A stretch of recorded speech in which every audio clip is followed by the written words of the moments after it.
Hola, ¿qué tal? Muy buenas tardes a todo el auditorio de TV Mezquital. Tengo el gusto de estar en esta tarde aquí en el hogar de José Ramón Amieva Gálvez, quien nos ha abierto las puertas para podernos platicar con respecto a algunas inquietudes, algunas dudas sobre su vida y que la podamos compartir con todo el auditorio que aquí en esta tarde nos acompaña. ¿Cómo se encuentra? Muy bien, Marvick, muy agradecido por la visita. Siéntanse bienvenidos TV Mezquital a esta su casa. Muchas gracias por abrirnos las puertas nuevamente. Y bueno, hay muchas cosas que seguramente el auditorio y en lo personal me gustaría saber. Pero antes que todo, ¿en dónde usted es que nace? ¿En dónde lleva a cabo sus primeros años de escolaridad? Bueno, pues mi familia se asienta aquí en Mixquiahuala, desde mis abuelos. Y obviamente pues aquí nos toca pasar la primera infancia, ¿no? Hasta concluir los 6 años de primaria, y después, como muchas y muchos jóvenes de esa época y ahora, todavía sigo pasando por la terminal y veo jovencitos con su mochila que van o a Pachuca o más lejos hacia Puebla, o van hacia México o hacia Querétaro. Pues me tocó salir a buscar otras oportunidades, y yo diría oportunidades de experiencia.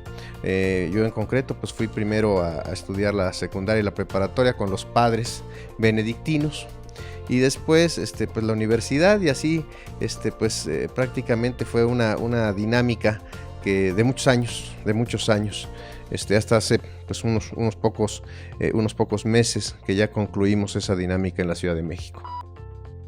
Platíquenos acerca de su educación primaria. ¿Dónde fue? En la escuela Amado Nervo, aquí a espaldas de la iglesia de Mixquiahuala.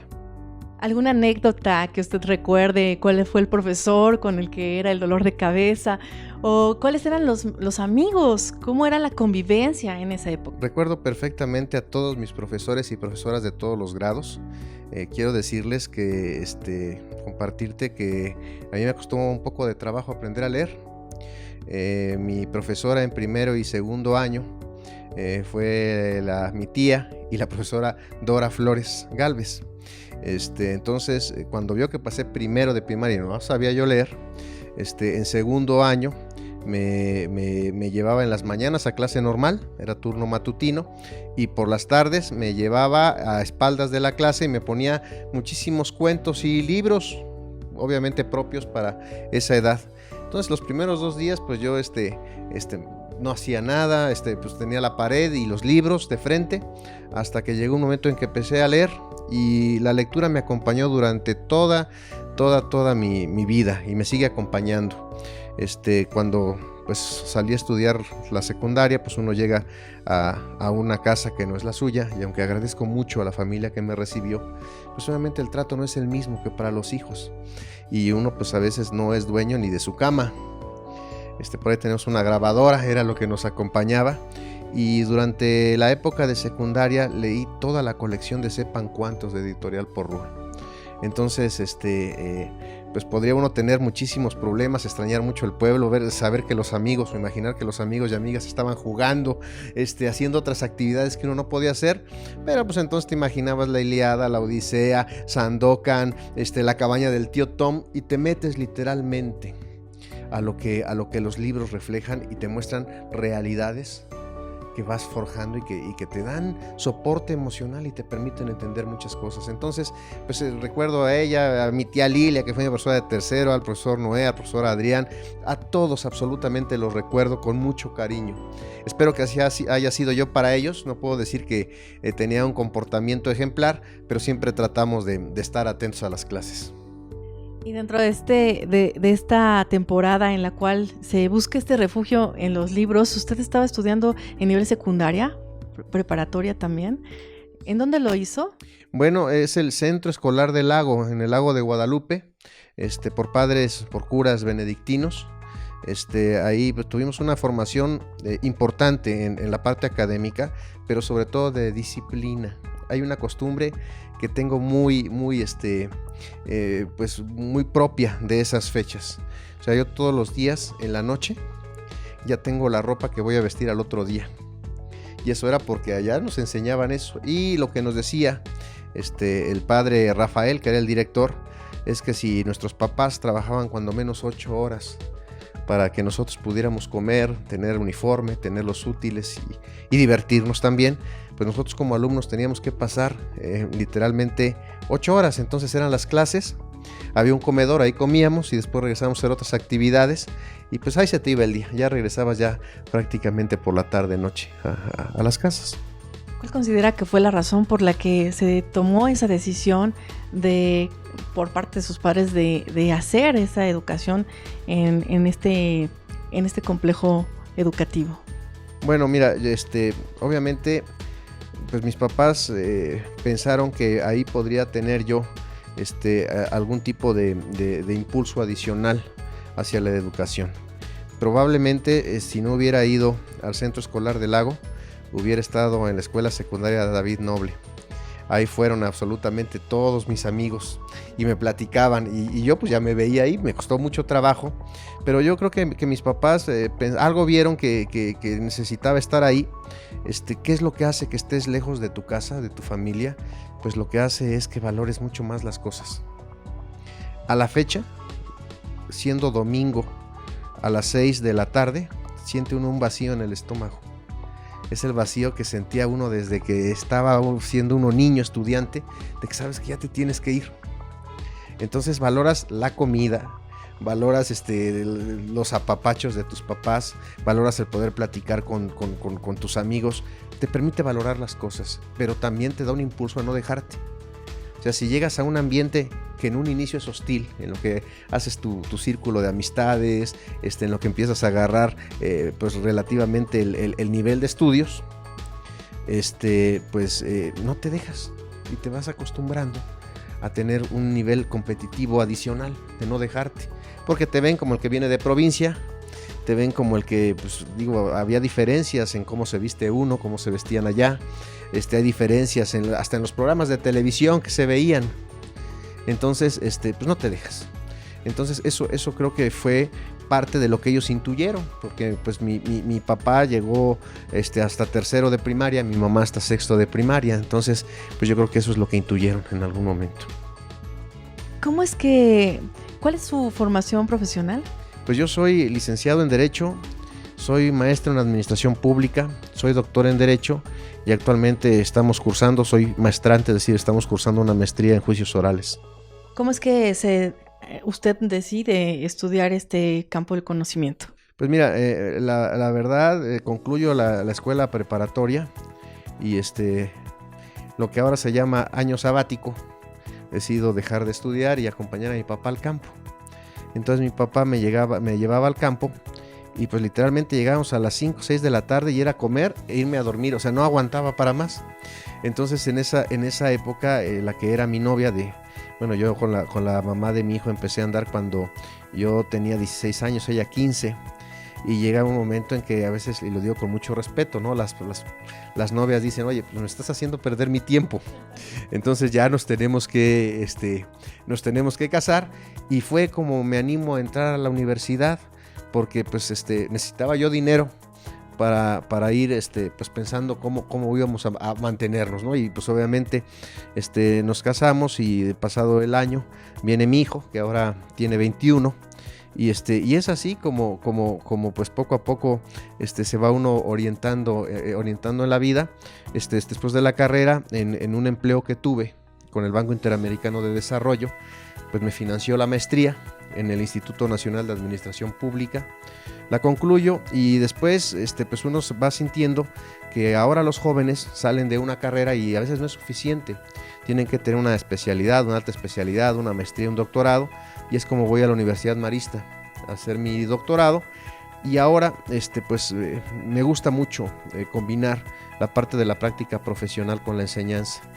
Entonces damos clases de juicios orales y dije, pues el profesor tiene que ser un experto en juicios orales y no que le va a enseñar a los alumnos de licenciatura. Entonces pues ya vamos a concluir prácticamente el segundo semestre, que es la mitad de la maestría, y así nos ha orientado la vida en eso.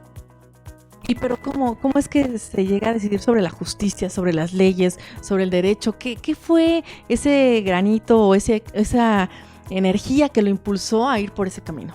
Pues obviamente uno piensa en la justicia como un elemento para que cada quien, de acuerdo a su posibilidad, a su estatus, a su realidad, reciba la protección o la consecuencia jurídica, la consecuencia de las leyes, de los tribunales a su actuar. Cuando uno pide justicia, pide que se resarzan daños tan fuertes como puede ser el homicidio de un ser querido, como puede ser la violación, como puede ser la restitución de un bien, o simplemente pide que la autoridad le haga caso, o puede requerir que se le dé un programa social. Eso es lo que se pide la justicia. La justicia tiene un sentido muy amplio, no solamente es la justicia legal o estrictamente formal, por así decirlo. Tenemos la justicia social, que es lo que generaciones han anhelado. Por ejemplo, el tema del campo, ¿no? Del ejido, las personas que lucharon muchísimo por tener una tierra que trabajar, o en el tema sindical para defender los derechos laborales, o ahora en el tema de justicia social para las mujeres, que es un tema de género que permite a las mujeres, pues después de muchísimos años, tener una posición de reivindicación y de igualdad de género ante el hombre y ante la sociedad y las instituciones, obviamente. Y a propósito de este tema tan importante que toca con respecto a las mujeres, acabamos de pasar hace unos días justamente este movimiento del 8 de marzo y el del 9 de marzo, un día sin mujeres. ¿Cuál es su opinión al respecto? Pues la conmemoración del Día Internacional de la Mujer se llevó en 30 ciudades. Sé que la Ciudad de México fue la más concurrida, con más de 80,000 mujeres, muchas más, creo yo. Y después viene el día 9 de marzo, ninguna mujer se mueve. ¿Qué es lo que pasa después de un movimiento social tan importante? El día después. ¿Qué pasa después del evento de conmemoración? ¿Qué pasa después de este paro de género? Pues yo creo que después de todo lo que hemos visto y sentido, nosotros los hombres debemos de tener una actitud distinta, una visión integral y complementaria sobre el género de mujer, y hacer un actuar diario, cotidiano, para darle a la mujer el papel que socialmente le corresponde. Si no se ha creado eso en el colectivo social, si los hombres no aportamos eso, pues esto va a seguir. Y el otro día hacíamos con algunos compañeros y profesores una reflexión de este himno, de esta consigna del violador eres tú. Y cuando hablan de que el violador es el Estado, que el juez es el violador, es el corruptor, es porque las instituciones tienen que cambiar. O sea, las instituciones no son parte de, es la contraparte. Son las que tienen que cambiar. Cuando una mujer va a pedir ayuda porque ha sido violentada verbalmente, pues no hay que esperar a que regrese con moretones o que regrese en un estado peor o incluso que la maten. Cuando una mujer va a buscar un apoyo social para sus hijos, pues se le tiene que dar de manera inmediata y con mayor fluidez, porque pues se convierte en cabeza de manutención de la casa. Entonces eso es lo que esperamos, que el día después haya generado un cambio en la percepción, en la mentalidad y en la actitud de los hombres y de las instituciones. Para usted, ¿cuál considera que podría ser parte de este camino? Porque sin duda alguna pues son muchos puntos los que abarcan, son muchas posibilidades las que se pueden explorar. Sin embargo, desde su visión, su experiencia, ¿cuál podría ser una primera posibilidad? El tema de violencia hacia la mujer es desde antes de nacer. Cuando en muchos hogares dice la mujer, estoy embarazada, ¿no? Y tal vez la pareja dice, qué alegría, va a ser niña. Y ahí viene el primer acto de discriminación hacia la mujer. ¿Cómo? No es hombre, no es varón. Y la va acompañando, tiene una educación sustentada en juegos que la van cosificando, es decir, le dan a la mujer un grado de objeto, como si solamente valiera para hacer labores en la casa, como si solamente estuviera enfocada a cuidar a los hijos, a estar al lado de un hombre. Entonces la va acompañando, y cuando es joven, violencia en el noviazgo, y cuando está casada, violencia en el matrimonio. Además, la violencia es así, ha distorsionado. Antes era física preponderantemente, ahora es económica, ahora es financiera. No se le da el recurso o se le impide tener una parte plena hasta que llega a ser persona mayor. Y hay espacios en donde se ve las diferencias. Por ejemplo, si uno va los días de visita en un reclusorio varonil, las mujeres de la casa van a visitar al hombre que está en la cárcel. Si vemos un reclusorio femenil, los días de visita, prácticamente las mujeres están solas. Desde ahí empieza. ¿En qué se debe de cambiar? Pues precisamente en ese sentido, en esa apreciación y en ese encumbramiento que ahora le denominan empoderamiento de la mujer. El empoderamiento de la mujer es generarle todas las oportunidades para que literalmente haga con su vida, con su cuerpo y con sus sueños lo que quiera. Así de grande, así de amplio es lo que se debe de lograr en el tema de la mujer. Doctor, platíquenos, hemos visto también muchísimos reconocimientos que usted tiene también como honoris causa. ¿A qué se deben estos reconocimientos? Comúnmente los doctorados honoris causa, yo me han distinguido con 3. Estos reconocimientos honoris causa son por intervención social. En su momento nos tocó participar en el diseño de programas ambientales, de programas sociales, de acciones públicas que han sido pues evidentemente recogidos con agrado por estas instituciones y nos han distinguido. Entonces, pues, siempre va uno con mucha alegría a recibir este tipo de reconocimientos, porque son reconocimientos sociales que se otorgan a través de instancias de sociedad civil organizada o instancias académicas en donde se reconoce esto. Más que un tema de una egoteca o de estar uno presente en los reconocimientos, son un sinnúmero de experiencias y de vivencias que lo trasladan a uno a cómo estaba la situación, todo lo que pasó uno, lo que uno intentó hacer, que finalmente se logró concluir. Y entonces pues sí nos remonta en la parte específica todo ello, Marvick.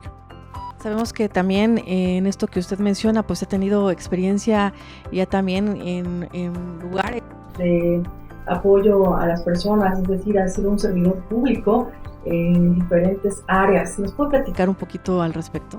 Sí, mira, creo que la pobreza, voy a empezar por el tema de la pobreza para ir generando un diagnóstico integral. El tema de la pobreza es tan solo un estado de vulnerabilidad. Un estado de vulnerabilidad podríamos considerarlo como grilletes, como cadenas que tienen atada a la persona a una determinada realidad social y que le impiden crecer. Yo, por ejemplo, he visto que estos estados de vulnerabilidad los encuentras en grupos sociales que son olvidados, son invisibilizados, así se les conoce ahora. Porque pues a veces pasan por donde está uno y uno hiciera como que no existen, como si no lo hicieran. Y ahorita me viene a la memoria, por ejemplo, algún tema para mí muy doloroso, son los niños y niñas en situación de calle. Cuando estaba yo en una secretaría, tuve conocimiento de una niña que tenía 5 años, era una niña de 5 años y una niña de 9, que estaban, me parece que era viaducto, con un cruce, estaban pidiendo pues unas monedas. Entonces una camioneta muy alta, no ve a la niña de 5 años, la atropella y la mata. Y creamos para mí un programa muy bonito que se llama Niños y Niñas Fuera de Peligro. Y era, pues no se le pretendía arrancarla a los padres, que pues muchas veces estaban ahí, porque un niño y una niña deben de desarrollarse en un hogar. No funcionan los albergues, no funcionan los orfanatos. Tienen que estar en un hogar, sea de papá o mamá, o sea sustituto, o sea diverso. Entonces pasábamos todas las mañanas por ellos, los llevábamos a estudiar, los atendíamos, tenían pues el estar en un cruce como esos pues involucra que fumaran 2 o 3 cajetillas de cigarros diario, por ejemplo. Entonces el tema de salud y que se divirtieran, y por las tardes los íbamos a entregar. Entonces así nos tocó ver a las personas mayores, nos tocó ver a las mujeres víctimas de maltrato, nos tocó ver, bueno, hasta el tema animalista, nos tocó participar hasta en la norma, por ejemplo, de los delfinarios, de los circos sin animales, con temas muy complejos. Ahorita me acuerdo cuando fue el tema de circos sin animales, que lo hicimos conjuntamente con el Partido Verde. Yo era consejero jurídico y el Partido Verde propuso la iniciativa que fue aprobada por todos. Pues eran escenas muy tristes, y yo recuerdo pues, cuando venía el circo aquí a Mixquiahuala, se ponía aquí en la entrada, en el campo de la entrada, y pues uno estaba acostumbrado a subirse a tomarse la foto con el elefante, veía como los leones saltaban los aros de fuego, y yo traía todo el antecedente de ver los animales en los circos, cuando vimos que los animales son obviamente seres sintientes, que estaban sujetos a un tema de maltrato, porque que un animal coma no quiere decir que no está siendo maltratado, ¿no? Entonces los tenían en jaulas pequeñas, les generaban pues, golpes para que estuvieran condicionados a hacer el acto que tenían que realizar. Pues acompañamos esa iniciativa, y afortunadamente pues la Ciudad de México fue de las primeras que tuvo, que generó el ejemplo de circos sin animales, que se prohibieron los delfinarios. Y así, pues el tema, por ejemplo, de los espacios libres de humo de tabaco, en fin, fueron muchas cosas, ¿no? Que a través del derecho, a través de la ley, fuimos acompañando.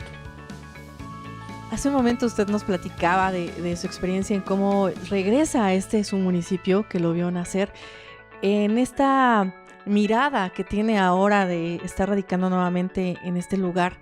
¿Cuál es su experiencia? ¿Cómo lo siente diferente?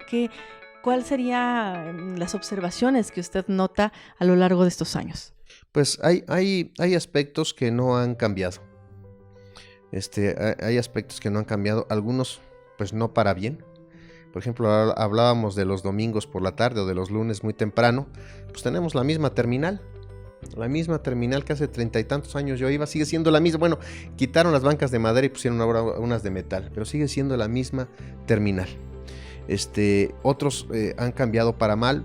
Pongo 2 ejemplos. Nuestro río, pues era evidente. Siempre había una sana disputa con Progreso sobre quién organizaba, digamos, las mejores conmemoraciones religiosas en Semana Santa.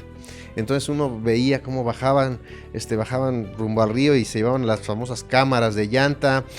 Bueno, era literal de disfrutarse.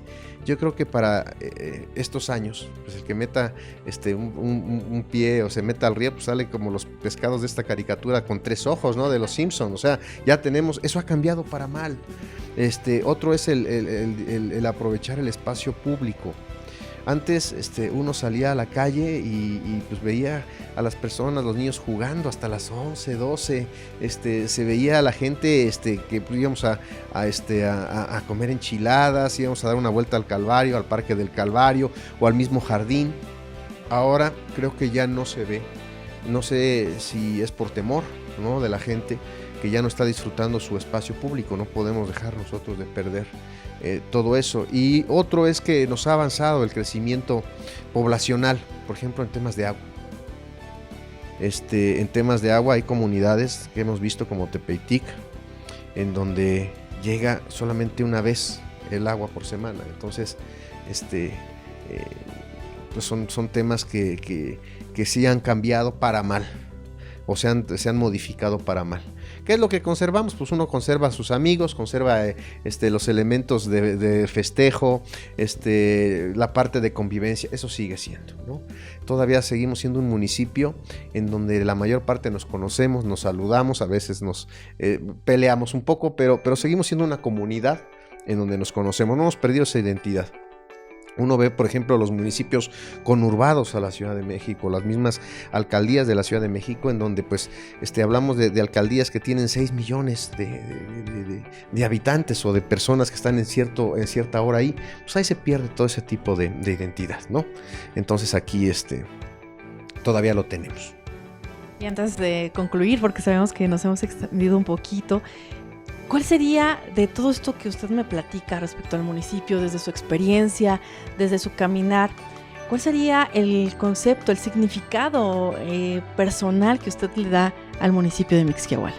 Pues mira, yo daría un significado primero histórico, según he platicado, porque aquí la historia y las tradiciones se transmiten principalmente por la oralidad, pasan de generación en generación. Y he encontrado tanto valor histórico en nuestras construcciones, pero sobre todo en nuestras personas, que yo podría decir que Mixquiahuala es el municipio más juarista de Hidalgo.